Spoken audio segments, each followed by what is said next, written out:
ఏం రావట్లేదా? ఇక్కడ మొదటిగా మనం ఆలోచిస్తే యోక్తాను గిలాదు పెద్దలు ఏమంటున్నారంటే, ఇదిగో మన తండ్రి ఇంట్లో నీకు ఆస్తి లేదు, నీకు ఇక్కడ ఉండటానికి స్థానం లేదు, నువ్వు అసలు వారసుడివే కాదు అనేటువంటి మాట ఎవరిని అంటున్నారంటే యోక్తాను అంటున్నారండి. నువ్వు అసలు వారసుడివి కాదు, స్వాస్థ్యములో నీకు ఏది కూడా రాదు అని యోక్తాను గిలాదు వారు తన సహోదరులే ఏమంటున్నారంటే నువ్వు మాకు సంబంధం లేదు అంటే. ఇక్కడ తునీకరించడానికి కారణం ఏంటంటే బైబిల్లో మనం చూడగలిగితే న్యాయాధిపతుల గ్రంథం 11వ అధ్యాయం, న్యాయాధిపతుల గ్రంథం 11వ అధ్యాయం 2వ వచనాన్ని చూద్దామండి. గిలాదు భార్య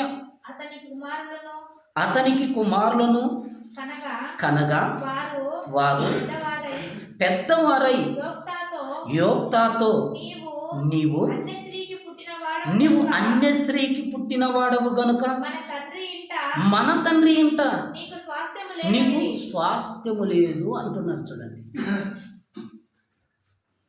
ఇక్కడ మనం ఆలోచిస్తే అంటే పైన రాయబడినటువంటి మాటలు కూడా బలాఢ్యుడైనటువంటి యోక్త అతడు వేశ్య కుమారుడు అని రాయబడిందండి. అంటే అన్యశ్రీకి ఈ యోక్త అనేది జన్మించాడు. అన్యశ్రీకి పుట్టినటువంటి యోక్తాను గిలాదు భార్య కుమారులను కన్న తర్వాత వారు పెద్దవారైన తర్వాత ఇక అన్నదమ్ముల యొక్క వాళ్ళ ప్రవర్తనల విషయంలో కూడా ఆస్తి పంపకాల దగ్గరికి వచ్చినాం అనుకోండి, భూభాగం విషయంలో అక్కడికి వచ్చేసరికి యోక్తాను ఏం చేస్తున్నారంటే ఇదిగో తునీకరించేస్తున్నారు. చూడండి, దగ్గర తీసుకోవట్లేదండి, ఆదరించటం లేదు. యోక్తాను ఏం చేస్తున్నారంటే యోక్తాను తునీకరిస్తున్నారు. ఇదిగో మన తండ్రి ఇంట నీకు స్వాస్థ్యము లేదు, ఎందుకంటే నీవు అన్యశ్రీకి పుట్టినవాడవు అన్నారండి. యోక్త దేవుని మీద ఆధారపడ్డాడండి. యోక్త గురించి మనం ఆలోచించుకుంటే యోక్త తన జీవితంలో నా ఇంటి నుంచి ఏదైతే మొదటిగా వస్తుందో దానిని దేవునికి నేను ప్రతిష్ఠిస్తానన్నటువంటి వ్యక్తి యోక్త. అలా దేవుని మీద ఆధారపడి మనుషులు తన సొంత ఇంటి వారే, ఒక తండ్రికి పుట్టినటువంటి వారే యోక్తాను ఏం చేస్తున్నారంటే నిరాకరిస్తున్నారండి. యోక్తాను నిరాకరిస్తున్నారు. ఇదిగో స్వాస్థ్యం లేదు, నీకు ఆస్తి లేదు, నీకు ఏం లేదనేటువంటి మాట మాట్లాడుతున్నప్పుడు అప్పుడు యోక్త వీళ్ళ మధ్యలో నేను ఎందుకు ఉండాలి అనుకున్నాడేమో. వాళ్ళు కూడా తునీకరిస్తూ నువ్వు ఇక్కడ నుంచి వెళ్ళిపో అని బలవంతం చేస్తున్నప్పుడు అప్పుడు యోక్త కూడా అక్కడి నుంచి వెళ్ళిపోవటం జరుగుతుంది. ఏ స్థలం అందైతే వాళ్ళు ఉన్నారో అక్కడి నుంచి యోక్త వెళ్ళిపోయిన తర్వాత వారి మీదికి అక్కడ ఉన్నటువంటి వారి మీదికి మరి ఎవరు వస్తారంటే అమోనీయులు వస్తారండి ఇశ్రాయేలుల మీదకి యుద్ధం చేయడానికి వచ్చినప్పుడు వీళ్ళు ఇక్కడ ఉన్నటువంటి గిలాదుల యొక్క బలం అనేది సరిపోవట్లేదండి ఇశ్రాయేలు ప్రజలు. అప్పుడు వాళ్ళు ఏంటంటే మరలా యోక్త దగ్గరికి మరలా వస్తారండి. ఎందుకంటే యోక్తాను దేవుడు ఆదరిస్తున్నాడు.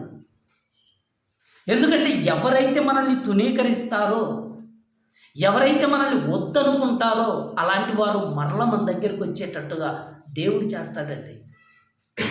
మీకు పోయిన వారంలో కూడా చెప్పానండి, యోసేపును అన్నలు ఏం చేశారంటే పగబట్టి గుంతలు వేసి ఇశ్రాయేలుకు వాళ్ళకు అమ్మేసుకున్నప్పుడు ఇశ్రాయేలు కదండి ఇస్మాయిలులకు అమ్మేసుకున్నప్పుడు మరలా దేవుడు ఏం చేశాడంటే వారిని మరలా యోసేపు దగ్గరికి తీసుకొచ్చిన తర్వాత వాళ్ళ కష్టాలలో దేవుడు అక్కడ అంటాడు, యోసేపు అంటాడు, మీ ద్వారా నాకు చాలా డిస్టర్బెన్స్ అవుతుంది, సైలెంట్గా ఉండాలి. యోసేపు అప్పుడు అంటాడు, నేను మిమ్మును మీ పిల్లల్ని పోషించదని అంటాడండి. అంటే నిరాకరించారండి. ఎందుకంటే యోసేపు యొక్క సహోదరులే యోసేపుని ఏం చేశారంటే నిరాకరించారు. కానీ దేవుడు ఏం చేశాడంటే యోసేపుకు తోడుగా ఉండటాన్ని బట్టి యోసేపును దేవుడు హెచ్చించటాన్ని బట్టి కరువు కాలంలో మరలా అక్కడికి ఐగుప్తుకు వెళ్ళిపోతే యోసేపే తన సహోదరులను పోషించాడు. ఇక్కడ యోక్తాను మనం ఆలోచిస్తే యోక్తాను కూడా నువ్వు ఇక్కడ వద్దు, నువ్వు అన్యస్త్రీకి పుట్టావు, మన తండ్రి ఇంట్లో భాగం లేదు, నీకు దేంట్లో కూడా వాటా లేదు, ఇదిగో మా నాన్నకు కుమారుడు అనిపించుకోవటానికి కూడా నీకు అర్హత లేదు అని మాట్లాడారండి. అలా మాట్లాడితే యోక్తా వెళ్ళిపోతాడు. వెళ్ళిపోయిన తర్వాత దేవుడు యోక్తాకు తోడుగా ఉండటాన్ని బట్టి మరలా గిలాదు పెద్దలందరూ కూడా ఒకనొక టైం వచ్చిన తర్వాత, ఎందుకంటే అప్పుడే రాదు కదండి, ఏదైనా కూడా కొంత సమయం పడుతుంది. ఇదిగో ఇశ్రాయేలుల మీదకి అమోనీయులు వచ్చి వారి మీద యుద్ధం చేయటం కానీ, వారి మీద దండుగా రావటాన్ని బట్టి, వారు గెలవలేక ఓడిపోవటాన్ని బట్టి, ఇదిగో మనకు బలం లేదు, మనం సరిపోము, మనకంటూ ఒకడు ఉన్నాడు, వాడిని మనం తెచ్చుకుందాము అని మరలా వీళ్ళంతా కూడా గిలాదు పెద్దలు ఆలోచన చేసి మరలా ఎక్కడికి వెళ్తున్నారంటే మనం చూడగలిగితే 7వ వచనం కాంచి మనం చూద్దామండి. అందుకు యోక్తా, మీరు నాయందు పగబట్టి నా తండ్రి ఇంట నుండి నన్ను తోలివేసితిరే, ఇప్పుడు మీకు కలిగిన శ్రమలో మీరు నా యొద్దకు రానేలా అంటున్నాడు. చూడండి, అంటే ఇశ్రాయేలు ప్రజలు వారు శ్రమలో ఎవరి దగ్గరికి రావాలనుకుంటున్నారంటే ఇదిగో గిలాదు పెద్దలండి.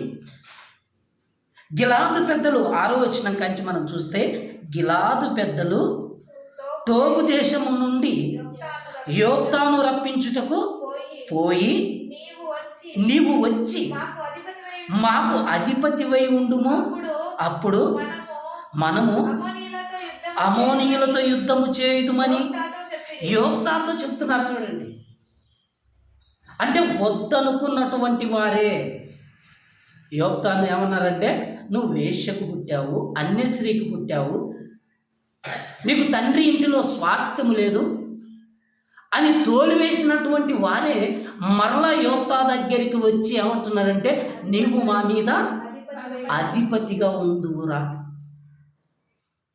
అంటే దేవుడు ఎవరైతే మనుషులను నిరాకరిస్తారో దేవుడు ఆదరిస్తే మరలా ఖచ్చితంగా వారికి దేవుడు తోడుగా ఉంటే మరలా తిరిగి వచ్చేటట్టుగా దేవుడే చేస్తాడండి. ఇక్కడ మనం చూస్తే మనకు అర్థమైపోతుంది. యోసేపును అమ్మేసుకున్నారు, మరలా యోసేపు దగ్గరికి వెళ్ళిపోయారు.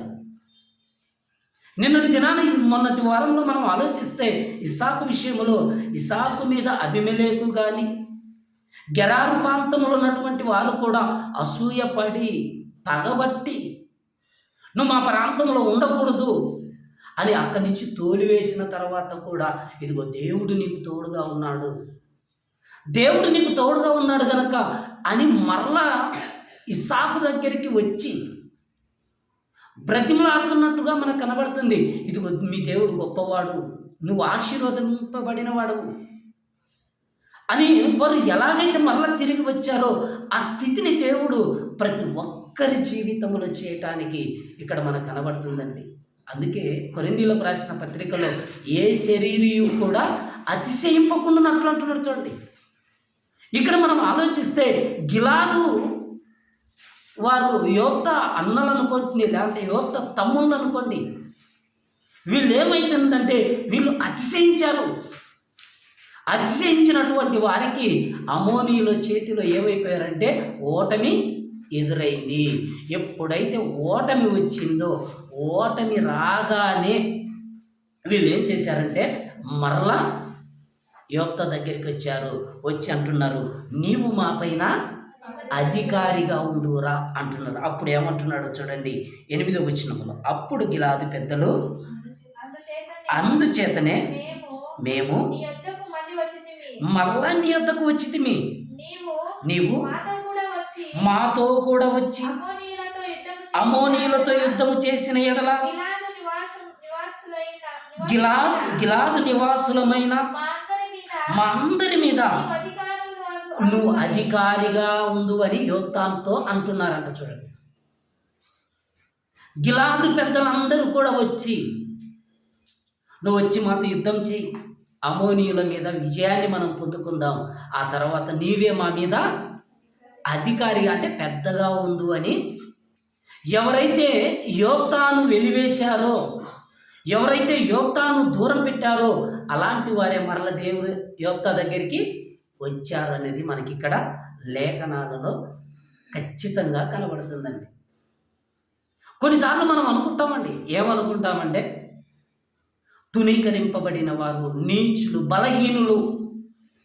మనం చాలామంది అనుకుంటుంటారండి, ఇదిగో అనారోగ్యం వచ్చింది అనుకోండి, మరణశయ్య పైన ఉన్నప్పటికీ కానీ, శరీరంలో బలహీనత ఉన్నప్పుడు కానీ, ఒకవేళ మనం ఒక వ్యక్తిని ఎదుర్కోలేకపోయినప్పుడు కూడా మనం ఏమనుకుంటుంటామంటే బలహీనులము అని మనం అనుకుంటుంటామండి. ఇప్పుడు గిలాదు పెద్దలకు యోక్త ఎలాగైతే ఉన్నాడో, గిద్యోను కూడా మిద్యానీయులతో అప్పుడు గిద్యోను కూడా ఎలా ఉంటాడంటే గాను చాటున దాక్కుంటాడండి. ఎందుకు దాక్కుంటాడంటే, ఇదిగో బలహీనుడిని, నేను ఆ బలహీనుడిగా ఉన్నాను, ఇదిగో వారితో నేను ఎదుర్కోలేము అన్నటువంటి పరిస్థితి కనబడుతుందండి. ఇదే న్యాయాధిపతుల గ్రంథం 6వ అధ్యాయం, న్యాయాధిపతుల గ్రంథం 6వ అధ్యాయం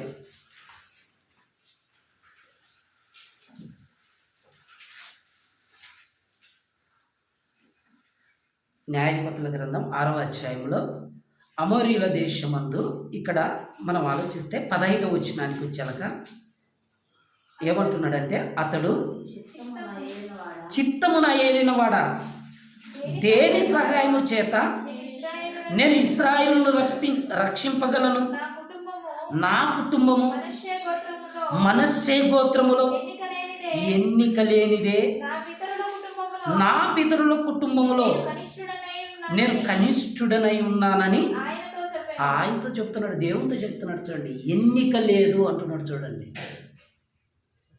బలహీనంగా ఇదిగో నేను వాళ్ళని ఎదుర్కోలేను, వారితో నేను పోరాడలేను అనుకుంటున్నప్పుడు దేవుడు గిద్యోను దగ్గరికి వచ్చి గిద్యోనుతో ఏమని మాట్లాడుతున్నాడంటే, మనం చూస్తే 11వ వచనం కాంచి 11వ వచనం,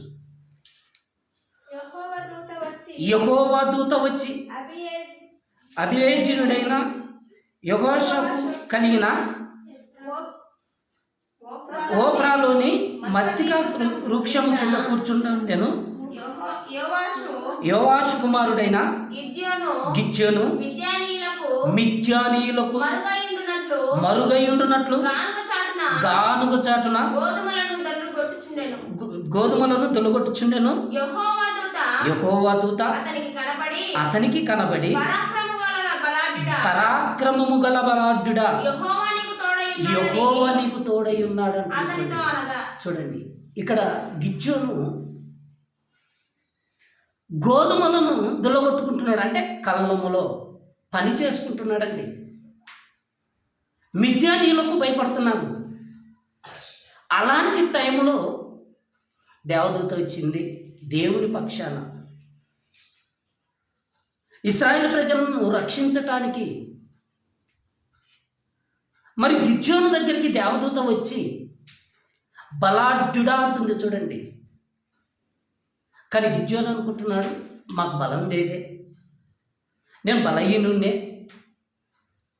నేను ఎలా అని ఆలోచన కలిగి ఉన్నప్పుడు దేవదూత వచ్చి, బలాఢ్యుడా, దేవుడు నీకు తోడై ఉన్నాడు అని చెప్పగానే, దేవుడు మాకు తోడై ఉంటే మాకెందుకు ఈ శ్రమ, మాకెందుకు ఈ కష్టం, మాకెందుకు ఈ బాధలు, దేవుడే మాకు తోడుకుంటే మేము విజయాన్ని పొందుకునే వాళ్ళం కదా, మేము ఎందుకు ఓటమి చూస్తున్నాము అన్నప్పుడు దేవదూత అంటుంది, దేవుడు నీకు తోడుగా ఉన్నాడు అంటే దేవుడు నాకెందుకు తోడుకుంటాడు, ఇదిగో నా కుటుంబం, నేను ఎన్నిక లేని వాడను కదా, నేను ఎన్నిక లేని వాడను, నా కుటుంబం మనస్సే గోత్రములో ఎన్నిక లేనిది, ఎన్నిక లేనటువంటి నాకు దేవుడు తోడుగా ఉంటాడా అన్నట్టుగా 13వ వచనంలో మనకు కనబడుతుంది. చూడండి, గిద్యోను చిత్తము నా ఏలినవాడా,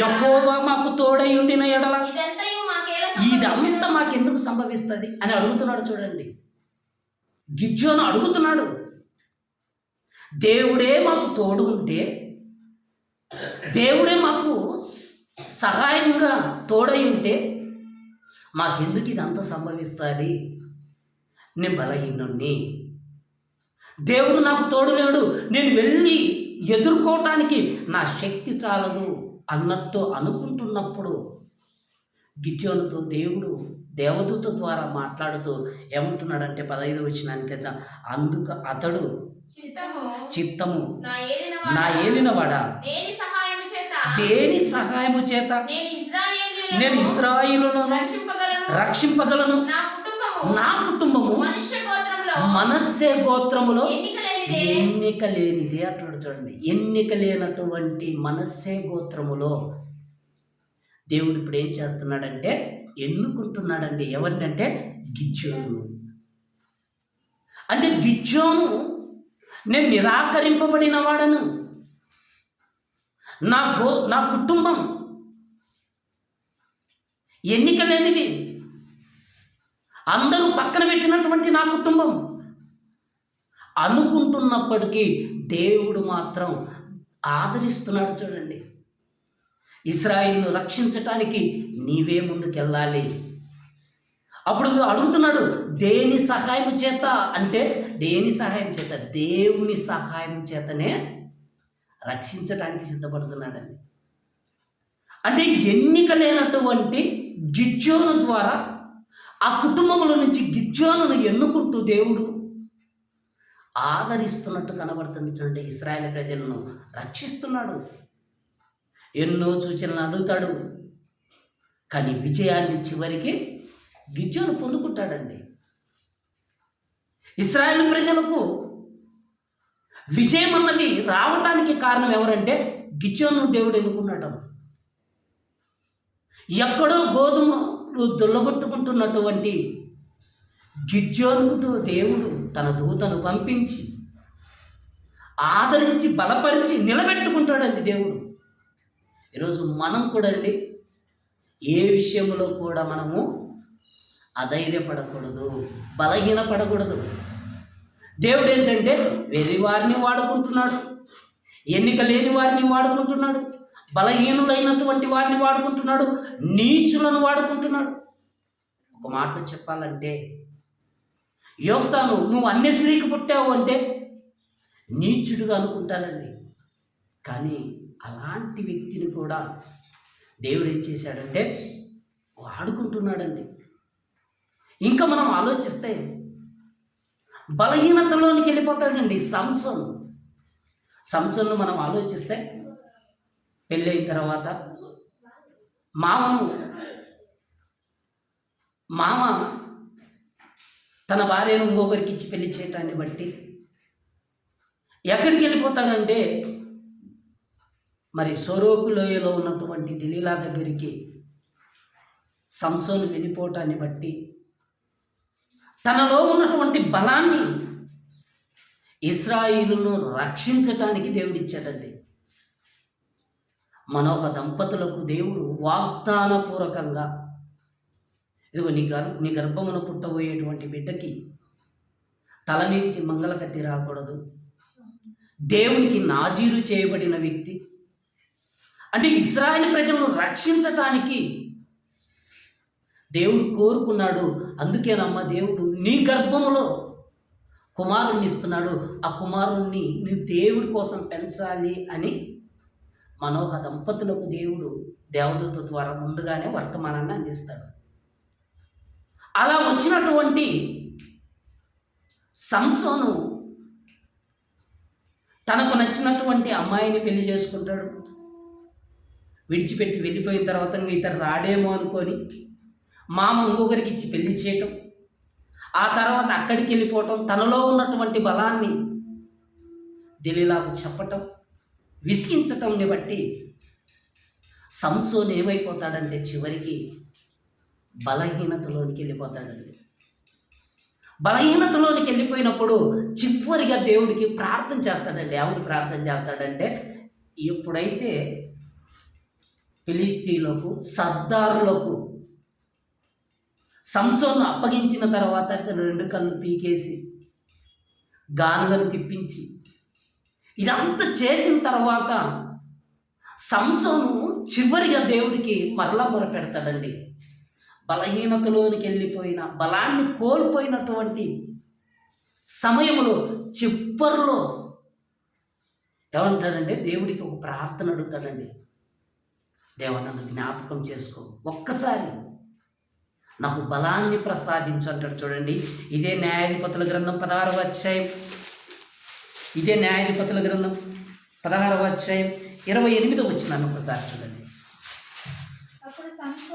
అప్పుడు సంసోను యెహోవా ప్రభువా దయచేసి నన్ను జ్ఞాపకం చేసుకొనుము, దేవా దయచేసి ఈసారి మాత్రమే నన్ను బలపరచుము అంటున్నాడు. చూడండి, ఇక్కడ సంసోను అడుగుతున్నాడు. చూడండి ఏమని, దేవా ఈసారి మాత్రమే నన్ను బలపరచు. ఇదిగో ఇదిగో ఇక్కడికి వచ్చినటువంటి ఈ ప్రజలందరినీ కూడా, వీరందరికీ కూడా నేను బలహీనతలోనికి వెళ్ళిపోయినా నీ బలాన్ని నేను చూపించాలి అంటాడండి. అక్కడ నీ బలాన్ని నేను చూపించాలి కనుక ఇదిగో ఇదొక్కసారి నన్ను జ్ఞాపకం చేసుకొని నన్ను బలపరిచి నేను ఏదైతే శక్తిని కోల్పోయానో ఆ శక్తిని నాకు ప్రసాదించని అడుగుతాడండి. కానీ సంసోనును గానుగను తిప్పిస్తూ గుడ్డివాణ్ణి చేసి హేళన చేస్తుంటారండి. అంటే మనుషులు సంసోనుని ఏం చేస్తున్నారంటే నిరాకరించేస్తున్నారుగా. ఇతడు గుడ్డివాడైపోయాడు, ఇతడు ఎందుకు పనికిరాడు అని నిరాకరిస్తున్నటువంటి ఆ ప్రజల మధ్యలో ఉన్నటువంటి బలాన్ని కోల్పోయినటువంటి సంసోను దేవుడికి మొరపెడుతున్నాడు. ఏమని మొరపెడుతున్నాడంటే, యెహోవా ప్రభువా దయచేసి నన్ను జ్ఞాపకం చేసుకొనుము, దేవా దయచేసి ఈసారి మాత్రమే నన్ను బలపరచు అంటున్నాడు. ఈసారి బలపరచు, ఎందుకంటే నా 2 కన్నుల నిమిత్తము ఫిలిష్తీయులను ఒక్కమారే దండించి పగ తీర్చుకొనిమ్మని యెహోవాకు మొరపెడుతున్నాడు. చూడండి, అంటే నిరాకరించినటువంటి ఫిలిష్తీయులు కానీ సర్దారులు కానీ ఆ గుడిలో ఉన్నటువంటి అనేక మంది సంసోను యొక్క స్థితిని చూసి ఏం చేస్తున్నారంటే హేళన చేస్తున్నారండి. ఎంత బలం ఉన్నంత వరకు ఉన్నతంగా ఉన్నాడు, కానీ ఆ బలాన్ని కోల్పోయిన తర్వాత మనుషులందరూ కూడా నిరాకరిస్తున్నప్పుడు సంసోను ఎవరి వైపు చూస్తున్నాడంటే మనుషుల వైపు చూడటం లేదు, దేవుని వైపు చూస్తూ ఒక్కసారి నన్ను జ్ఞాపకం చేసుకొని నాకు బలాన్ని ప్రసాదించమని అడుగుతున్నాడు. చూడండి, అంటే బలహీనులను బలపరిచేది దేవుడే, నీచులను ఉన్నతమైనటువంటి స్థితిలో నిలబెట్టేది దేవుడే, ఎన్నిక లేని వారిని పిలుచుకునేది కూడా దేవుడేనండి. అన్ని విషయాల్లో దేవుడేనండి. చాలా విషయాలలో మనం అనుకుంటాము, కానీ మనం ఏమనుకుంటామంటే, నేను ఎందుకు సరిపోతాను, నేను దేని విషయంలో దేవుని దృష్టిలో గొప్పగా ఉండగలుగుతానని మనం అనుకుంటుంటామండి. అలాగే ఒక వ్యక్తి అండి, సౌలు రాజు. పాత నిబంధన గ్రంథములో సౌలు రాజు తన తండ్రి యొక్క గాడిదలు ఏమైపోతాయి అంటే తప్పిపోతాయి. ఆ తప్పిపోయిన తర్వాత వాటి కోసం వెతుకులాడుకుంటూ వెళ్ళిపోతాడండి. ఎవరంటే సౌలు. వెళ్ళిపోతే ఇశ్రాయేలు ప్రజలు అప్పటికే ఏమంటారంటే, మాకు రాజు కావాలి, మమ్మల్ని పాలించటానికి మా పైన రాజు కావాలి. అలా రాజు కావాలంటే ఎవరు యోగ్యుడా అని దేవుడు చూశాడండి. దేవుడు భూమి మీద చూస్తున్నాడు. ఈ యొక్క ఇశ్రాయేలు ప్రజలను పాలించటానికి అర్హత కలిగినటువంటి వ్యక్తి ఎవరున్నారా అని చూస్తున్నప్పుడు దేవుడు సౌలు మీదకి తన మనసు వెళ్ళిపోద్దండి. ఇశ్రాయేలు ప్రజలు అడగటాన్ని బట్టి తన మనసు దేవుని యొక్క మనస్సు ఎక్కడికి వెళ్ళిపోతుందంటే సౌలు మీదకి వెళ్ళిపోతుంది. సౌలు మీదకి వెళ్ళిపోతే సౌలు గాడిదలు తప్పిపోయినటువంటి ఆ గాడిదల కోసం తిరుగుతూ ఎవరి దగ్గరికి వచ్చాడంటే సమూయేలు ఎదుటికి వస్తాడండి. సమూయేలు దగ్గరికి వచ్చినప్పుడు దేవుడు ముందుగానే సమూయేలుకు చెప్తాడండి, ఇదిగో ఒక వ్యక్తి రాబోతున్నాడు, ఆ వ్యక్తి మీద నాకు ఇష్టం, ఆ వ్యక్తిని నువ్వేం చేయాలంటే నువ్వు అభిషేకించి ఇశ్రాయేలు మీద రాజుగా అతన్ని నువ్వు నియమించాలి అన్నప్పుడు సమూయేలుకు సౌలు కనబడితే దేవుడు ఏదైతే సమూయేలుకు చెప్పాడో అదంతా కూడా సౌలుకు చెప్తాడండి. అప్పుడు సౌలు అంటాడు, నా గోత్రం బెన్యామీనులో అల్పం కదా, నేను అస్సలు నా గోత్రాన్ని ఎవరు పట్టించుకోరు, నా గోత్రానికి అసలు పిల్లనివ్వటానికే భయపడతారు, అలాంటి గోత్రంలో ఉన్నటువంటి నన్ను దేవుడు కోరుకోవటం ఏంటని ఆశ్చర్యపడతాడండి. ఆ మాటను మనం చూడగలిగితే సమూయేలు మొదటి గ్రంథం 9వ అధ్యాయం, సమూయేలు మొదటి గ్రంథం 9వ అధ్యాయం 17వ వచనం కంచి ఒకసారి చూద్దామండి. సౌలు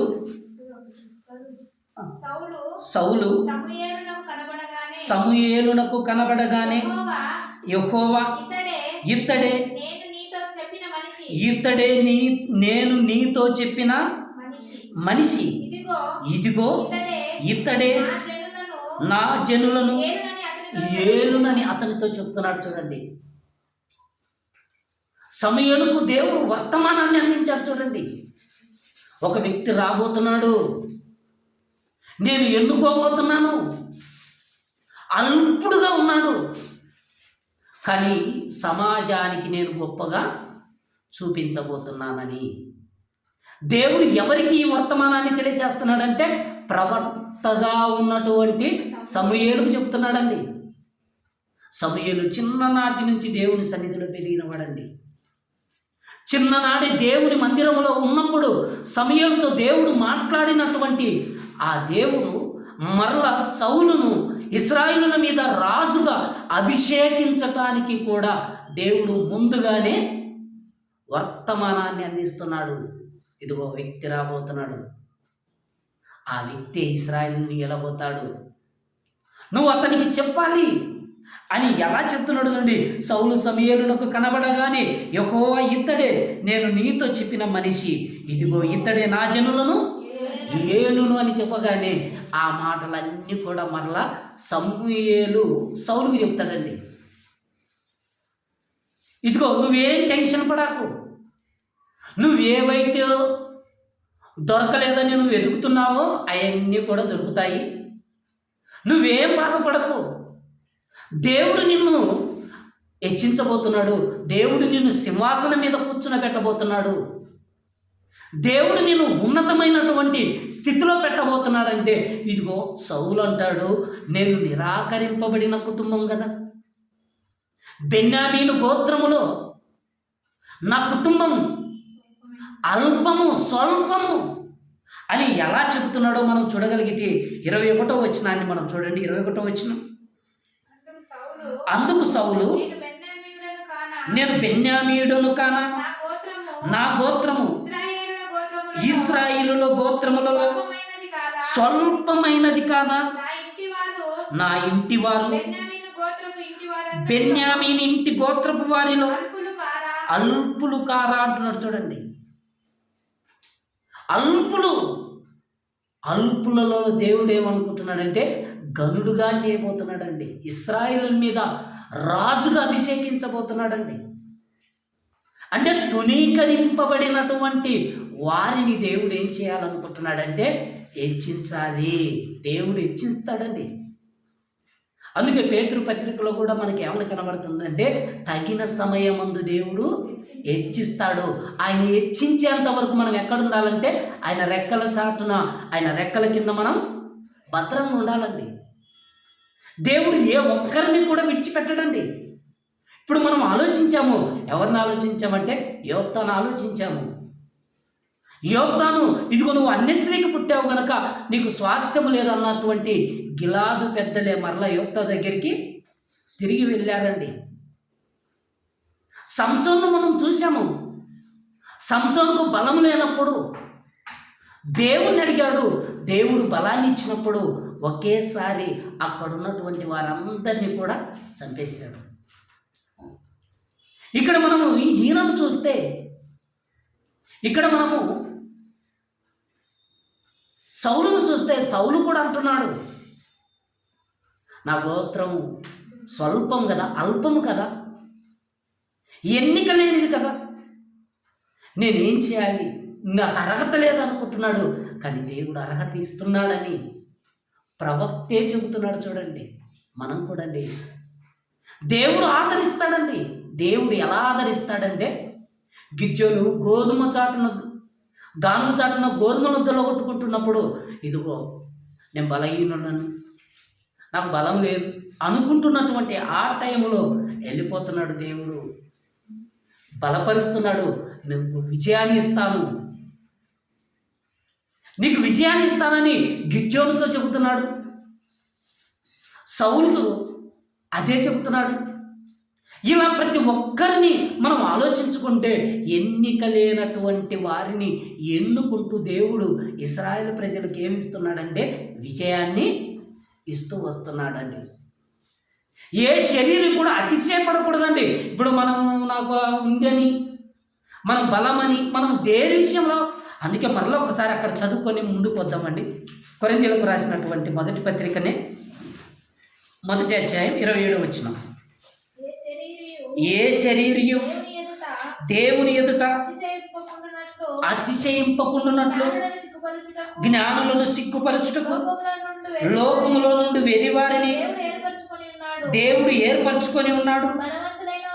బలవంతులైన వారిని సిగ్గుపరచుటకు లోకములో బలహీనులైన వారిని దేవుడు ఏర్పరచుకొని ఉన్నాడు. ఎన్నికైన వారిని వ్యర్థము చేయుటకు లోకములో నీచులైన వారిని, తునీకరింపబడిన వారిని, ఎన్నిక లేని వారిని దేవుడు ఏర్పరచుకుంటున్నాడు. చూడండి, దేవుడు ఏర్పరచుకున్న తర్వాత ఆయన ఏర్పరచుకున్నట్టుగా మనం బ్రతకాలండి. ఇప్పుడు సౌలు విషయంలో మనం ఆలోచిస్తే సమూయేలుతో చెబుతున్నాడు, ఇదిగో ఇతడే నేను ఇశ్రాయేలును ఏలబోయేటువంటి వ్యక్తి ఇతడే, ఇతన్ని నువ్వు అభిషేకించాలని చెప్పాడు. కానీ అలాంటి వ్యక్తి తన జీవితంలో ఎన్నికైన తర్వాత ఇదిగో ఎవరిని కూడా లెక్క చేయని పరిస్థితి, దేవుణ్ణి కూడా లెక్క చేయని పరిస్థితి. దేవుడు మాట చెప్తున్నాడు, నువ్వు అమాలేకీయులందరినీ కూడా హతం చేయమన్నాడు. కానీ సౌలు యుద్ధానికి వెళ్ళిపోయిన తర్వాత మంచి మంచి వాటిని పక్కన పెట్టేసుకొని పనికిరాని వాటన్నిటిని కూడా చంపేసి వచ్చేసాడు.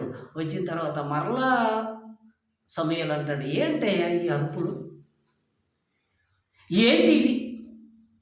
దేవుడు నిన్ను ఎన్నుకుంటే, దేవుడు నిన్ను ప్రత్యేకపరచుకుంటే, దేవుడు నిన్ను గొప్పవాడిగా చేస్తే నువ్వేంటి ఇలాంటి పని చేసావంటే, నేనేం చేయలేదు, ఇవన్నీ నా కోసం నేను తేలేదు, ఇవన్నీ ఎవరి కోసం అంటే దేవుడి కోసం అని చెప్తాడండి. అలా దేవుడి కోసం అని చెప్పిన తర్వాత దేవుడు పశ్చాత్తాపడి, ఇదిగో నేను ఎందుకు ఇట్లాంటి వ్యక్తిని ఎన్నుకున్నాను అన్నటువంటి బాధ దేవుడే బాధపడతాడు. అలా బాధపడిన తర్వాత ఇతడు నాకు వద్దనుకుంటుంటాడండి దేవుడుగా. ఎన్నికైన వారిని మరలా వద్దు, నువ్వు పక్కన పో అన్నట్టుగా దేవుడు దర్శనం రూపంలో కూడా అసలు సౌలుకు మరలా ఎలాంటి సమాచారం ఇవ్వకపోతే సమూయేలు అయితే కన్నీరు పెట్టుకుంటున్నాడు. కన్నీరు పెట్టుకుంటుంటే దేవుడే సమూయేలు దగ్గరికి వచ్చి, ఇదిగో నేను వద్దనుకున్నాను, నేనే ఎన్నిక చేశాను, నేనే వద్దనుకుంటున్నాను, ఇప్పుడు ఇతని విషయంలో నువ్వెందుకు బాధపడుతున్నావు? నువ్వు బాధపడాకు, మరలా నువ్వు సిద్ధంగా అని మరలా యెషయా ఇంటికి సమూయేలును మరలా ప్రయాణానికి సిద్ధపరుస్తాడు. అక్కడికి వెళ్ళిపోతాడు, బలికి సిద్ధం చేయమంటాడు. యెషయా ఇంటిలో ఉన్నటువంటి 7 అయితే 7 మందిని తీసుకొచ్చి నిలబెడతాడు. అందరిని చూస్తాడు. మొదటి ఏలీయాబును చూస్తాడు. బలంగా ఉన్నాడు, గొప్పగా ఉన్నాడు, ఇతనేనేమో అనుకుంటాడు సమూయేలు. కానీ దేవుడు అంటాడు, మనుషులు పై రూపం లక్ష్య పెడతాడు, కానీ నేను అంతరంగాన్ని లక్ష్య పెడతాను. కానీ ఇతడు కాదని 7 మందిని పక్కన పెట్టేశాడండి. 7 మందిని పక్కన పెట్టేసిన తర్వాత ఇంకేమన్నా ఉన్నారా? దేవుడే నన్ను పంపించాడు, నువ్వు ఇక్కడ ఎవరు లేరు, దేవుడు ఎన్నుకున్న వాళ్ళు. ఇంకా అంటే ఆలోచించుకొని ఎన్నిక లేని వాడు ఎక్కడో గొర్రెల దగ్గర ఉన్నాడని చివరిగా పిలిపిస్తారండి దావీదును. దావీదు రాగానే ఇతడే నేను కోరుకున్నవాడు, ఇతడే నా ఇష్టానుసారుడైన మనుషుడు అని దావీదును దేవుడు ఏం చేస్తాడంటే అభిషేకించేటట్టుగా మళ్ళా సమూయేలు ద్వారానే మరలా దావీదుని ఎన్నుకుంటాడండి. అంటే లోకములో తండ్రి అనుకుంటున్నాడు, వాడు ఎక్కడో గొర్రెల దగ్గర ఉన్నాడు, ఇంతమంది 7 మంది ఉంటే వీళ్ళని పట్టించుకోకపోతే వాడిని ఆడ పట్టించుకుంటాడని తండ్రే నోటితో చెప్పలేని స్థితి. కానీ దేవుడు ఆదరించాలనుకుంటే, దేవుడు మనల్ని బలపరచాలనుకుంటే మనం ఎక్కడున్నా కూడా దేవుడు ఏం చేస్తాడంటే నిలవబెడతాడండి. నిలవబెట్టడానికి పౌలు గారు ఇక్కడ చెప్తున్నాడు, ఏ శరీరం కూడా అతిశయింపకూడదు. ఇదిగో నాకు ఈరోజు బలం ఉంది, నాకు ఈరోజు ధనం ఉంది, నాకు ఈరోజు ఈ స్థితి ఉందని మనం ఎప్పుడు కూడా అతిశయించటానికి వీలు లేదు. దేవుడు మన పరిస్థితులన్నీ కూడా తారుమారు చేయగలడండి, అవునా కదా? దేవుడు ఉన్నతమైనటువంటి స్థితిలో ఉన్నటువంటి వారు కిందికి వచ్చినటువంటి స్థితి ఉంది, కింద ఉన్న వాళ్ళు కూడా పైకి వెళ్ళిన స్థితి కనబడుతుంది. ఏది కూడా స్థిరం కాదు. మనం ఉన్నటువంటి స్థితి ఎప్పుడు ఎలా మారిపోతుందో కూడా మనకు తెలియదండి. తెలియనటువంటి మన జీవితంలో మనం ఎప్పుడు కూడా దేవుని యందు భయభక్తులు కలిగి ఉండాలి. అలా దేవుని యందు భయభక్తులు కలిగి ఉండటానికి ఈ యొక్క కొరింథీ పత్రిక రాసింది ఎవరంటే పౌలు గారండి. పౌలు గారు సౌలుగా ఉన్నప్పుడు, క్రీస్తుని ఎరగనప్పుడు ఏం చేశాడంటే సంఘములోనికి వెళ్ళి, క్రీస్తు స్వరక్తం ఇచ్చి కొన్నటువంటి సంఘములోనికి వెళ్ళి మరి రక్తాన్ని ఒలికించిన వ్యక్తే కదా, రక్తాన్ని ఒలికించాడు. అనేకులకు హానికరుడుగా ఉన్నాడు, పాపులలో ప్రధానుడుగా ఉన్నాడు.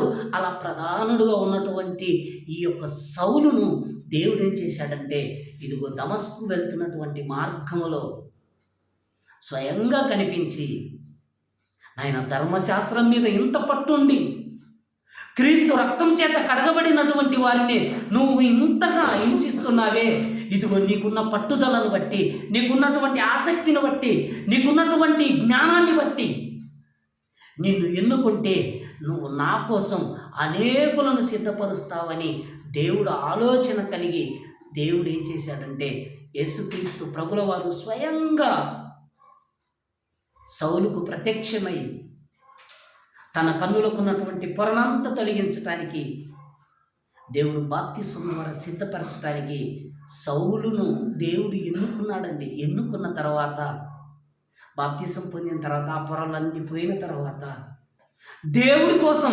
ఎక్కడైతే దేవుని పిల్లలను చంపేశాడో, ఎవరైతే క్రీస్తు కోసం బ్రతుకుతున్న వారిని చంపాలనుకున్నాడో అలాంటి సౌలు పౌలుగా మారిన తర్వాత, అయ్యలారా అమ్మలారా నా మాట వినండి, నేను చెప్పేది వినండి, అంటూ ముందుకు వెళ్ళిపోతూ క్రీస్తును ఉన్నతంగా పరిచయం చేయాలని అనేక చోట్ల క్రీస్తే కోసం పౌలన్న మాటలు, నా మటుకు బ్రతుకుట క్రీస్తు, చావైతే లాభం అన్నాడు.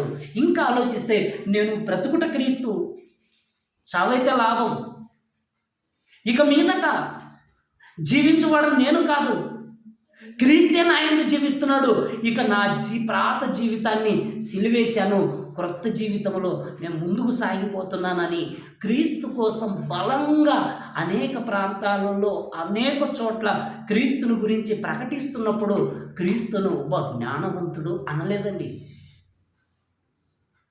పౌలు గారిని అండి, క్షమించండి, పౌలు గారు అనే క్రీస్తుని కూడా అన్నారండి, పౌలు గారిని కూడా అన్నారండి. పౌలు గారిని కూడా ఏమన్నారంటే, నువ్వేం పెద్ద జ్ఞానవంతుడి కాదు, నువ్వు చెప్పేదేం పెద్ద జ్ఞానం కాదు, పౌలు నీతో స్వయంగా ప్రభువే నీతో మాట్లాడిండొచ్చేమో కానీ నువ్వైతే వెర్రివాడివి అన్నానండి. నువ్వు వెర్రివాడివి అన్న కూడా పౌలు మాత్రం అవేవి పట్టించుకోలేదండి. నేను వెర్రివాడిని, నేను ఇప్పుడు చెప్పవలసింది ఏంటంటే క్రీస్తు గురించి ఎలా అంటున్నాడు ఒకసారి బైబిల్లో చూద్దామండి. అపోస్తుల కార్యములు 26వ అధ్యాయం, అపోస్తుల కార్యములు 26వ అధ్యాయం, అపోస్తుల కార్యములు 26వ అధ్యాయం 24వ వచనాన్ని చూడండి ఒకసారి. అతడు ఈలాగు సమాధానం చెప్పుకొనుచుండగా ఫేస్తు, పౌలా నీవు వెర్రివాడవు, అతి విద్య వలన నీకు వెర్రి పట్టినదని గొప్ప శబ్దంతో చెప్తున్నారంట. చూడండి, పౌలునే అంటున్నాడు చూడండి, ఫేస్తు అనేటువంటి వ్యక్తి, నువ్వు వెర్రివాడివి, నీకు వెర్రి పట్టింది అంటున్నాడు. చూడండి, ఈరోజు మనం ఏదైనా కూడా మంచి మాటలు చెప్తున్నాం అనుకోండి, ఈ సమాజంలో ఎలా కనబడుతుందంటే వెర్రేనండి. అందుకే నశించుతున్న వారికి అది దేవుని యొక్క జ్ఞానం ఎలా ఉందంటే వెర్రితనమేనండి. రక్షింపబడుతున్నటువంటి మనకి ఎలా ఉంది, అది దేవుని శక్తి, మనకు శక్తిగా ఉంది, వాళ్ళకు వెర్రిగా ఉంది. ఇప్పుడు పౌలు క్రీస్తుని గురించి ప్రకటిస్తున్నప్పుడు పౌలుని ఏమంటున్నారంటే, నువ్వు వెర్రివాడవు, నీకు వెర్రి పట్టింది. ఇప్పుడు మనల్ని కూడా అంతే అంటారండి. మనం ఎవరి దగ్గరైనా దేవుని గురించి చెప్తున్నాం అనుకోండి, ఎప్పుడు దేవుని గురించి ఏంటి, నువ్వు సినిమా గురించి చెప్పండి, నిన్నేమనరండి, నువ్వు ఇంకొకరి గురించి మాట్లాడండి, ఇంకేమనరండి. లోకంలో జరుగుతున్నటువంటి ప్రతి విషయం గురించి నువ్వు మాట్లాడినా నిన్నేమనరండి. కానీ దేవుడి గురించి నువ్వు ఏదైనా మాట ఇచ్చావనుకోండి, ఎప్పుడు ఇదేనా అంటారండి. అంతేనా కదా?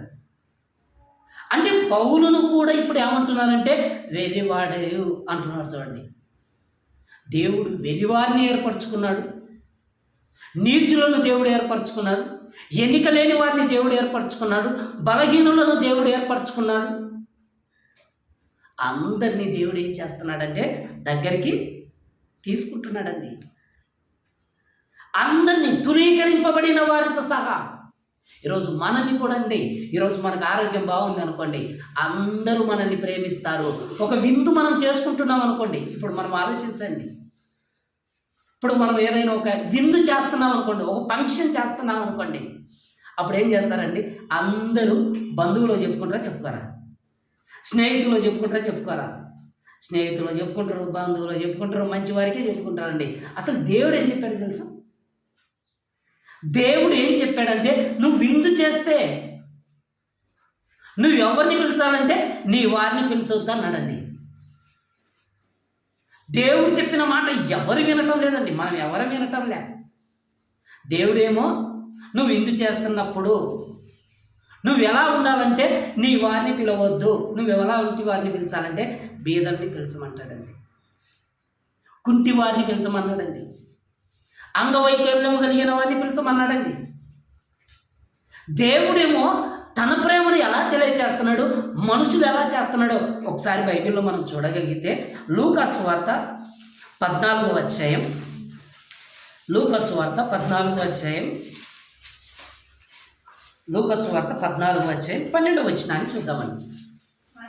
మరియు ఆయన తన్ను పిలిచిన వానితో ఇట్లా నేను నువ్వు పగటి విందైనను రాత్రి విందైనను చేయనప్పుడు నీ స్నేహితులనైనను నీ సహోదరులైనను నీ బంధువులనైనను ధనవంతులకు నీ పొరుగు వారినైనను పిలవద్దు అన్నది. చూడండి, అసలు దేవుడు రాయించిన మాట అండి ఇది. స్వయంగా ఎవరు పలికిన మాట ఇది? యేసుక్రీస్తు ప్రభుల వారు పలికాడండి. ఏమని పలుకుతున్నాడంటే, ఎవరిని పిలవద్దంటే నీ స్నేహితులను పిలవద్దు, నీ సహోదరులను పిలవద్దు, నీ బంధువులను పిలవద్దు, ధనవంతులకు నీ పొరుగు వారిని పిలవద్దు అన్నాడండి. ఇప్పుడు మనం ఏం చేస్తామంటే, మనం కూడా ధనవంతుల దగ్గరికి మనం వెళ్ళిపోతామండి. అంతేనా కదండి? మనం మంచిగున్న వాళ్ళ దగ్గరికి మనం వెళ్ళిపోతాం.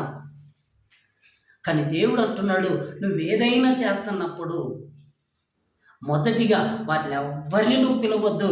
ఎవరిని పిలవాలని కింద చెప్తున్నాడంటే, వారు ఒకవేళ నిన్ను మరలా పిలుతురు గనుక నీకు ప్రత్యుపకారము కలుగును. అయితే నీవు విందు చేయనప్పుడు బీదలను, అంగహీనులను, కుంటివాళ్లను, గుడ్డివాళ్లను పిలువు అంటుంటుంది. దేవుడు ఎవరిని పిలవమంటున్నాడు? బీదలను పిలవమంటున్నాడండి, కుంటివారిని పిలవమంటున్నాడండి, గుడ్డివారిని పిలవమంటున్నాడండి, అంటే అంగహీనులను పిలవమంటున్నాడండి, మరలా మనకు పెట్టలేనటువంటి వారిని పిలవమంటున్నాడండి. కానీ మనం ఏం చేస్తున్నామంటే, మనకు పెట్టేవారిని మనం మళ్ళా పిలుస్తూ ఉంటామండి. అంటే దేవుడు చూడండి ఎవరిని ఎన్నుకుంటున్నాడంటే, తునీకరింపబడిన వారిని, నీచులను, బలహీనులను, వేరి వారిని, ఎన్నిక లేని వారిని. ఎవరిని మనం పట్టించుకుంటాం చెప్పండి? శరీరంలో అంగహీనత ఉంటే వాళ్ళను మనం చేరదీస్తామా?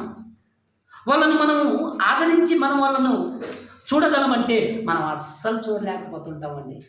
కానీ దేవుడు మనకి చెబుతున్న మాట ఏంటంటే, ఇదిగో అలాంటి వారికి నువ్వు చేస్తే నీకు నిత్య జీవంలో నీకేముంటుందంటే ప్రత్యుపకారం ఉంటుంది అక్కడ నీకు. ఆ ఉపకారాన్ని మనం పొందుకోవాలంటే ఈ భూమి మీద ఉన్నటువంటి మనం అందరము కూడా, దేవుడు అంటాడండి, దేవుడి మాటనే మనల్ని ఆదరించేదండి. మనం అంగహీనులు ఉన్నా, మనం రోగంతో ఉన్నా, మన బలహీనతో ఉన్నా, మన శరీర బలహీనతో ఉన్నా, మనం ఎలా ఉన్నా కూడా దేవుడేనండి మనం ఎప్పుడు కూడా జ్ఞాపకం చేసుకోవాలంటే. ఇదే అంశాన్ని వచ్చే వారం కూడా కంటిన్యూ చేద్దాం. అయితే ఒక మాట నేను మీకు తెలియజేస్తాను. కొరింథీయులకు రాసినటువంటి రెండవ పత్రిక, కొరింథీయులకు రాసినటువంటి రెండవ పత్రిక మొదటి అధ్యాయం 4వ వచనాన్ని ఒకసారి చూద్దాము. దేవుడు మమ్మును ఏ ఆదరణతో ఆదరించుచున్నాడో ఆ ఆదరణతో ఎట్టి శ్రమలలో ఉన్నవారినైనను ఆదరించుటకు శక్తి గలవారమగునట్లు ఆయన మా శ్రమ అంతటిలో మమ్మును ఆదరించుతున్నాడు. ఈ మాట మనం జ్ఞాపకంలో పెట్టుకోవాలండి. దేవుడు మా శ్రమ అంతటిలో, మనం అందరం కూడా జ్ఞాపకం పెట్టుకోవాల్సిన మాట ఏంటంటే, మా శ్రమ అంతటిలో మమ్మును ఆదరించుచున్నాడు. మనల్ని ఆదరించేది ఎవరంటే, మనకి ఎన్నో కుటుంబంలో ఒడిదుడుకులు వచ్చినా, కష్టాలు వచ్చినా, బాధలు వచ్చినా, రోగం వచ్చినా, సమస్యలు వచ్చినా, ఇబ్బందులు వచ్చినా ఏ మనిషి కూడా మనల్ని వాటిని కలిగించలేడండి. కానీ ఇక్కడ పౌలు గారు సంఘానికి తెలియజేస్తున్నాడు ఏమంటే, మనల్ని ఆదరించింది, మన శ్రమంతటిలో మనల్ని ఆదరించేది దేవుడు, మన అందరినీ ముందుకు తీసుకెళ్ళేది దేవుడు. ఎందుకంటే దేవుడు ఎలా ఆదరిస్తున్నాడంటే, ఒక్క మాటలు చెప్పాలంటే, ఒకని తల్లి ఒకరిని ఆదరించినట్టు, ఒకని తండ్రి ఒకరిని ఆదరించినట్లు దేవుడు మనందరినీ కూడా శ్రమలలో, బాధలలో, అనారోగ్యంలో, సమస్యల్లో, ప్రతి విషయంలో కూడా ఎన్ని జరుగుతున్నా వాటన్నిటిలో కూడా మనకు దేవుడు తోడుగా ఉండి మనల్ని ఏం చేస్తున్నాడండి? దేవుడు ముందుకు నడిపిస్తున్నాడండి. నీచులుగా ఉన్నవారికి దేవుడు తోడుగా ఉంటున్నాడు, తునీకరింపబడిన వారికి దేవుడు తోడుగా ఉంటున్నాడు, వెర్రివారికి దేవుడు తోడుగా ఉంటున్నాడు, బలహీనులకు దేవుడు తోడుగా ఉన్నాడు. ఎన్నిక లేకపోయినప్పటికీ దేవుడు తోడుగా ఉంటూ శ్రమ అంతటిలో అందరికీ దేవుడు తోడుగా ఉంటూ ఏం చేస్తున్నాడంటే మనందరినీ ముందుకు తీసుకెళ్ళిపోతున్నాడండి. మనం అతిశయించకూడదండి. మనం ఎప్పుడు కూడా నాకు ఈ స్థితి ఉందని మనం ఎప్పుడు కూడా అతిశయించకూడదు. దేవుడికి అసాధ్యమైనది ఏది కూడా లేదండి. మనం అనారోగ్యం ఉండొచ్చండి, దేవుడు మనల్ని జ్ఞాపకం చేసుకుంటేనండి.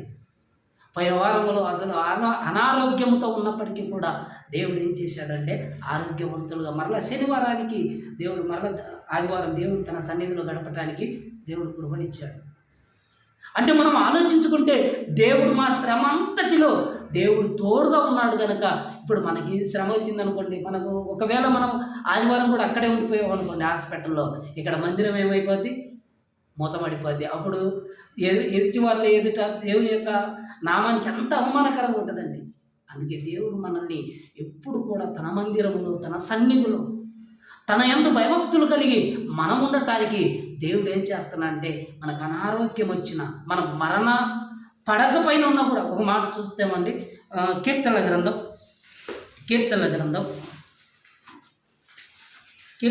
41వ అధ్యాయం. కీర్తనల గ్రంథం 41వ అధ్యాయం. ఎందుకంటే దేవుడు ఎవరిని కూడా విడిచిపెట్టకుండా 41వ అధ్యాయం 3వ వచనాన్ని చూడండి. రోగశయ్య మీద యెహోవా వాణ్ణి ఆదరించునంటున్నాడు. చూడండి, ఎవరమైనా సరే అండి, ఈరోజు ఆరోగ్యంగా మనం ఉండొచ్చు, రేపు మనం అనారోగ్యంగా అయిపోవచ్చు అండి. మనకు తెలిసినటువంటి వారు ఎంతోమంది బలంగా ఉన్నటువంటి వాళ్ళు మరలా బలహీనంగా అయిపోయిన పరిస్థితి కనబడుతుందండి. ఈరోజు మనం బలంగా ఉండొచ్చండి, రేపు మనం కూడా బలహీనంగా అయిపోవచ్చు అండి. కానీ దేవుడు మాత్రం రోగశయ్య మీద యెహోవా వాణిని ఆదరించినట్టుంటండి. మనం ఎవ్వరం ఆదరించలేమండి. ఎవరైనా కూడా అనారోగ్యంగా ఉంటే ఒక హాస్పిటల్ బెడ్ మీద ఉన్నారంటే మనం ఏదో బండి మీదనో నడుచుకుంటానో ఆటోలోనో ఇంకొక దాంట్లోనో వెళ్ళి మనం అక్కడ ఆ పడక మీద ఉన్నటువంటి మనిషిని పరామర్శించి ఏదో మనకు తోచిన పనులు ఏదో ఒకటి ఇచ్చి మనం వచ్చేస్తుంటామే. కానీ అతనికి ఆరోగ్యాన్ని ఇవ్వగలిగిన శక్తి మనకు లేదండి. అది ఇవ్వగలిగింది దేవుడు ఒక్కడే. అంటే దేవుడు ప్రతి మనిషిని కూడా రోగశయ్య మీద ఉన్నా కానీ, తునీకరింపబడుతున్నా కానీ, హేళన చేస్తున్నా కానీ, అసహించుకుంటున్నా కానీ, అవహేళన చేస్తున్నా కానీ దేవుడు ప్రతి మనిషిని ఎలా ప్రేమిస్తున్నాడంటే ఒకని తల్లి ఒకరిని ఆదరించినట్లు నేను నిన్ను ఆదరిస్తాను. అదండి దేవుడు మనల్ని ప్రేమించేది. ఏ ఒక్కరిని కూడా తునీకరించాలండి. మనమేనండి వాళ్ళు అలా అండి వీళ్ళు ఇలా అంటే మనం అనుకుంటామండి. కానీ దేవుడు అలా కాదండి. దేవుడికి మంచివారు కావాలనుకుంటున్నారు, ఆ మంచివారు ఇంకొకరిని మార్చాలనుకున్నారు. చెడ్డవారి వైపు కూడా దేవుడు చూస్తూ వీళ్ళు ఎప్పుడు మారుతారని దేవుడు చూస్తున్నాడండి. దేవుడు దీర్ఘశాంతంతో ఉన్నాడండి. దేవుడు దీర్ఘశాంతముతో ఎప్పుడు మారుతాడు, ఎప్పుడు నా దగ్గరికి వస్తాడు, ఎప్పుడు నాలో ఉంటాడు, ఎప్పుడు నా సన్నిధిలో ఉంటాడని దేవుడు మాత్రం ఎన్నుక చేసుకుంటూ తన సన్నిధిలో మనల్ని, చీకటిలో ఉన్నటువంటి మనల్ని ఆశ్చర్యకరమైనటువంటి తన వెలుగులోనికి మనల్ని నడిపిస్తూ వచ్చాడండి. అలా చీకట్లో నుండే మనం వెలుగులోనికి వచ్చాం. మనం ఏమనుకుంటామంటే మనం వెలుగులో ఉన్నాం అనుకుంటుంటామండి. కానీ మరలా మనం చీకటిలోనికే వెళ్ళిపోతుంటాం. కానీ మన చీకటి ఎవరికి తెలియదు అనుకుంటామండి. మనం నిజంగా మనము చీకట్లో నుంచి వెలుగులోనికి వచ్చామంటే దేవుడు మనల్ని ఆదరించాడు. దేవుడు మనల్ని తన దృష్టిని మన పైన పెట్టాడు.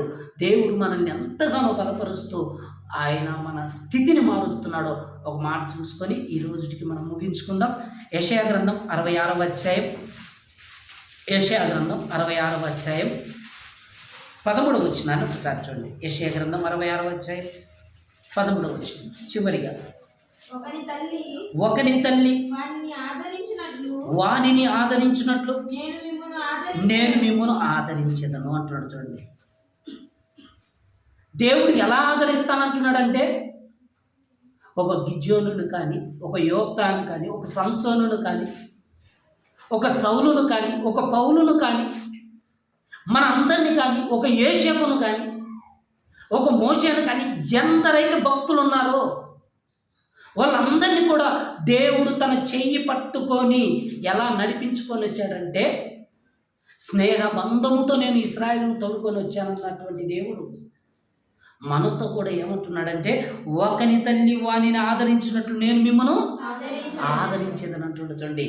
మనకు ఆదరణ కావాలంటే మనం మనుషుల దగ్గరికి వెళ్ళిపోతే మనకు ఆదరణ దొరకదు. కానీ మనం దేవుని సన్నిధిలో మనం గడిపితే మాత్రం మనకు ఖచ్చితంగా ఆదరణ కలుగుతుందండి. మన శ్రమలోనైనా, మన బాధల్లోనైనా, మన ఇబ్బందుల్లోనైనా, మన ప్రతి సమస్యలో కూడా మనకు ఆదరణ కావాలంటే మనుషుల దగ్గర దొరకదండి. మనుషుల దగ్గర దొరకదు. ఎలా దొరకదో వచ్చే వారం కొన్ని మాటలు బైబిల్లో నుంచే చూపిస్తానండి. ఎందుకంటే ఈ మాటలు ఏంటంటే బైబిల్లో రాయబడినటువంటి ఈ మాటలు మనం చదివినప్పుడు నిజంగా దేవుడు ఇన్ని చోట్ల మన గురించి ఈ రకంగా రాయించాడని మనం ప్రతి విషయంలో కూడా మనం ఆదరించబడాలి. మనం జ్ఞాపకం చేసుకొని, మన స్థితిని మనం జ్ఞాపకం చేసుకొని మనం ఎలా ఉండాలంటే ఉన్నతమైనటువంటి స్థితిలో, ఉన్నతమైనటువంటి ఆ బహుమానం, ఆ పరలోకపు బహుమానాన్ని పొందుకోవటానికి మనం గురి యొద్దకు పరిగెత్తడానికి దేవుడు ఏం చేస్తున్నాడంటే, ఇదిగో ఏ ఒక్కరి చేయి కూడా విడిచిపెట్టడం లేదండి. తునీకరింపబడిన వారిని చేయి విడిచిపెట్టడం లేదు. ఎన్నిక లేని వారి యొక్క చేయి విడిచిపెట్టడం లేదు. వెర్రి వారి యొక్క చేయి విడిచిపెట్టడం లేదు. నీచుల యొక్క చేయి విడిచిపెట్టడం లేదు. తునీకరింపబడిన వారి యొక్క చేయి కూడా విడిచిపెట్టడం లేదు. ఎన్నికైనటువంటి వారిని కూడా ఎన్నిక లేనటువంటి స్థితిలోనికి చేయగలుగుతున్నాడు. అంటే దేవుడు ప్రతిదీ కూడా ఆయన కోసం ఉన్నతంగా బ్రతికితే ఆయన సింహాసనం మీదకి ఎక్కిస్తాడు.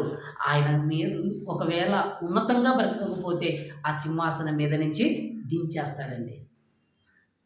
సౌలు సింహాసనం మీదకి వెళ్ళిపోయాడు, కానీ దేవుని మాట వినలేదు, సింహాసనాన్ని దింపేశాడండి. దావీదు సింహాసనాన్ని కోరుకోకుండా ఎక్కడో గొర్రెలను కాచుకుంటుంటే పిలిచి మరలా సింహాసనం మీదకి ఎక్కించాడండి. అంటే దేవుడు నిరాకరించినటువంటి వారిని ఎలా ఆదరించాడో, ఇంకా నిరాకరించినటువంటి వారిలో కొన్ని మాటలే మనం చూసామండి. వచ్చేవారం ఇంకా ఎలా నిరాకరింపబడినటువంటి వారు ఇంకా చాలామంది ఉన్నారు. ఇంకా చాలా క్లియర్గా నిరాకరింపబడినటువంటి ఆ స్థితిని బైబిల్లో దేవుడు రాయించాడు.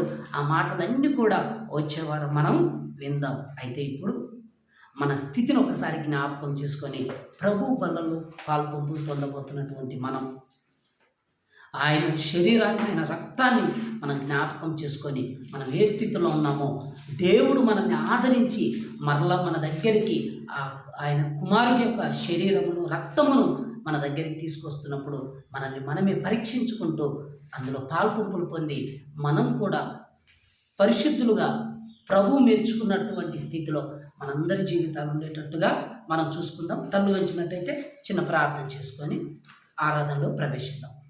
మమ్మల్ని మిక్కిలిగా ప్రేమించిన మా కన్న తండ్రి, నీ ఘనమైన శ్రేష్టమైన పరిశుద్ధమైన నామానికి వందనములు నాయన.